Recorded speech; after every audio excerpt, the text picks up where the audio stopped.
আসসালামু আলাইকুম। আজকে বেগুন দিয়ে আলু দিয়ে মাছের ঝোল করছি। এই তরকারিটা কিন্তু খেতে খুবই মজা হয়েছে। যারা আমার মতো এই বেগুন দিয়ে মাছ পছন্দ করেন তারা এভাবে রান্না করে খেয়ে দেখলেই বুঝতে পারবেন আসলে তরকারিটা কতটা মজা হয়। মাশাআল্লাহ, তরকারিটা এত টেস্ট হয়েছে, আপনারা রান্না করে খেয়ে দেখলেই বুঝতে পারবেন যে আসলে বেগুন দিয়ে মাছ কতটা মজা হয়। তো আমি এখানে মাছ রান্না করার জন্য 3 পিস গ্লাস কাপ মাছ নিছি, আর 2টি আলু কেটে নিছি, আর বেগুন কেটে নিছি, আর একটা টমেটো কেটে নিছি, পেঁয়াজ, মরিচ, রসুন কেটে নিছি আমি। মাছটাকে আমি আগে সুন্দর করে একটু ভেজে নিব। গ্লাস কাপ মাছ কিন্তু একটু নরম থাকে, একটুতে ভেঙে যায়, তাই মাছটাকে একটু খুব সুন্দর করে আস্তে করে উল্টায় পাল্টায় ভাজতে হবে। মাছটাকে লাল লাল করে ভাজতে হবে যাতে রান্না করার পরে ভেঙে না যায়। তো আমার মাছটা ভাজা হয়ে গেছে, মাছটাকে আমি সাইড করে রেখে আমি এখানে একটা কড়াইয়ের মধ্যে তেল দিয়ে দিছি পরিমাণ মতো, আর পেঁয়াজ, রসুন, কাঁচামরিচ দিয়ে আমি একটু লাল লাল করে ভেজে নিব পেঁয়াজটাকে। পেঁয়াজটাকে ভাজা হয়ে গেলে আমি এর মধ্যে মশলা অ্যাড করব। 1 চামচ মরিচের গুঁড়া দিলাম, হলুদের গুঁড়া 1 চামচ, জিরার গুঁড়া 1/2 চামচ, আর ধনিয়ার গুঁড়া দেব 1/2 চামচ। দিয়ে আমি মশলাটাকে খুব সুন্দর করে কষাই নিব।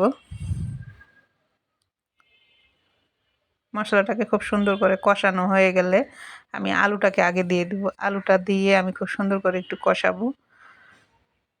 আলুটা একটু সামান্য একটু পানি দিব, একটু লবণ দেব, লবণটা দেওয়া হয়নি। পরিমাণ মতো লবণ দিতে হবে যাতে লবণ বেশি না হয়, আবার প্রথমে কম করে দেওয়াটাই ভালো, পরে লাগলে দেওয়া যাবে, বেশি হয়ে গেলে তরকারির টেস্ট নষ্ট হয়ে যাবে। তাই একটু পানি দিয়ে আমি আলুটাকে একটু নরম করার জন্য ঢেকে দিলাম। ঢেকে দিয়ে যখন আলুর পানিটা একটু কমে গেছে তখন আমি ঢাকনাটা খুলে আলুটা আরেকটু কষাই নিলাম। নিয়ে আমি এখন এই পর্যায়ে বেগুনটাকে দিব।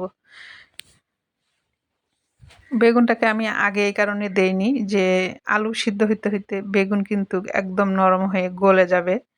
এ কারণে আমি বেগুনটাকে একটু পরে দিছি, যাতে বেগুনটা আস্তে আস্তে থাকে, গলে না যায়। এখন আপনার আলু সিদ্ধ হবে, বেগুনও সিদ্ধ হবে, দুইটার ব্যালেন্স একরকম থাকবে।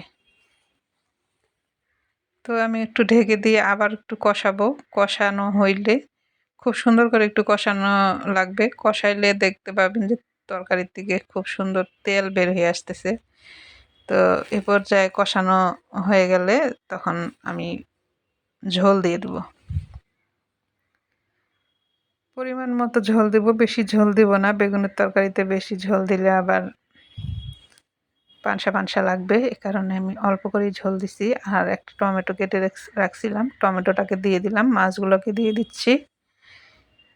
দিয়ে একটু নাড়াচাড়া করে আমি এখন ঢেকে দিব। ঢেকে দিয়ে আমি আবার একটু ঢাকনাটা খুলে দেখতে পাচ্তেছেন তরকারি কিন্তু হয়ে আসছে। আমি এর মধ্যে একটু ধনিয়ার পাতা দিয়ে দিচ্ছি। দিয়ে কিন্তু তরকারি হয়ে গেছে। আমি এখন নামিয়ে ফেলবো তরকারিটাকে। আপনাদের যদি ভালো লাগে অবশ্যই এভাবে রান্না করে খেয়ে দেখতে পারেন। বেগুন যারা পছন্দ করেন তারা এভাবে মাছ দিয়ে রান্না করে খেয়ে দেখতে পারেন। বেগুন কিন্তু আমি এমনি কষায় রান্না করছি। এটা চাইলে আপনারা বেগুনটাকেও ভেজে নিতে পারেন। আবার আলুটাকেও ভেজে নিয়েও এভাবেই কষায়ে কিন্তু রান্না করা যায়। তো আমি কিছুই ভাজিনি, আমি কষায় রান্না করছি। তো আমি এখন একটা বাটির মধ্যে বেড়ে নিচ্ছি। এই দেখতেই পাচ্ছেন কতটা সুন্দর হয়েছে তরকারিটা। ভালো লাগলে অবশ্যই লাইক, কমেন্ট, শেয়ার করিয়েন। আবার নতুন কোনো ভিডিও নিয়ে আপনাদের মাঝে আসবো। এই পর্যন্ত এই ভিডিও থাকলো। ভালো থাকবেন সবাই। আল্লাহ হাফেজ।